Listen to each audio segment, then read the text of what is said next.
Dance with Alia, and we're here at the Starlight Wine Bar and Restaurant in Sebastopol for Tribal Fest. And I'm here with Michelle Manx, who is lovely enough to donate some of her time to talk with me about her dance history and how she got started. So what was your first dance experience?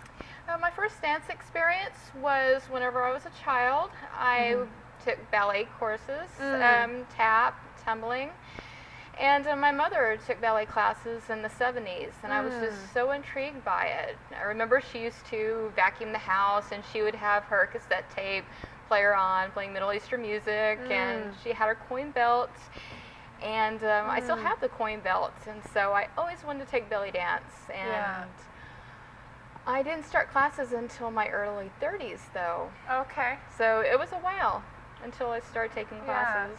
But well, I think it seems like the ballet informs, you have a lovely upright carriage, and you kind of, I don't know, you just have a nice way of carrying yourself, so maybe that comes from the ballet. Thank you so much.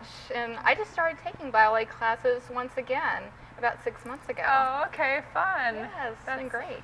And where do you reside? Where do you live?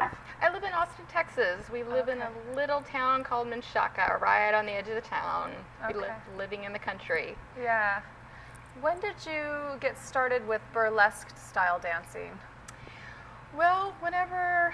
Or would you call it burlesque? I call it pinup belly dance, and it's a fusion of 40s, 50s, pinup poses, facial expressions, and belly dance. I have a lot of influence from the golden era belly dance, 40s, 50s, 60s. And yes, they all look like dancing pinup girls.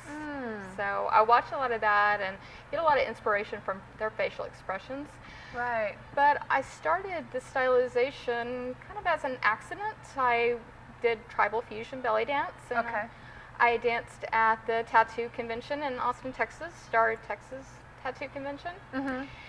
And it just slowly evolved into dancing to jazz and rockabilly music, incorporating parts of my wardrobe into my performances, and it just kind of took on a life of its own. Yeah. But I never really had a name for it, and then in the fall of 2007, I received this magical email from Kajira and Chuck of Tribal Fest inviting me to teach a class, and so I just said, what about pinup belly dance? Yeah. And Kajira agreed to the idea, and I was very fortunate it sold out the very first year, and that was 2008, and I've been very fortunate to have performed and teach. Yes, I've been teaching there for the past 5 years. I can't believe it. It's a dream come true. Yeah. And it was later whenever I started performing in burlesque shows. I still just belly dance. I don't do burlesque per se. Oh, okay. But I do belly dance at burlesque shows. Okay. And so I really enjoy it. It's a lot of fun. We have some incredible burlesque performers in Austin. Yeah. So you are embodying some of the poses, the visual, the aesthetics of pinup, but not doing anything where you unveil your clothing. Correct. Okay. Correct.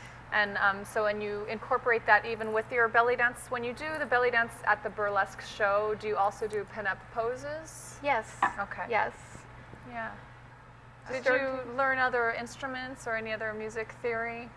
I played trumpet. Yes, in junior high and high school, and I really didn't understand the value of practice back then, but I did notice the piece that I performed to yesterday at Tribal Fest, being able to count the music. It was a complex piece, and I was like, wow, I guess I owe it to just my music theory from my old band days to be able to count this music. Yeah, absolutely. So, and I think any musical training helps a dancer, or percussion training for Middle Eastern dancers, certainly. Definitely.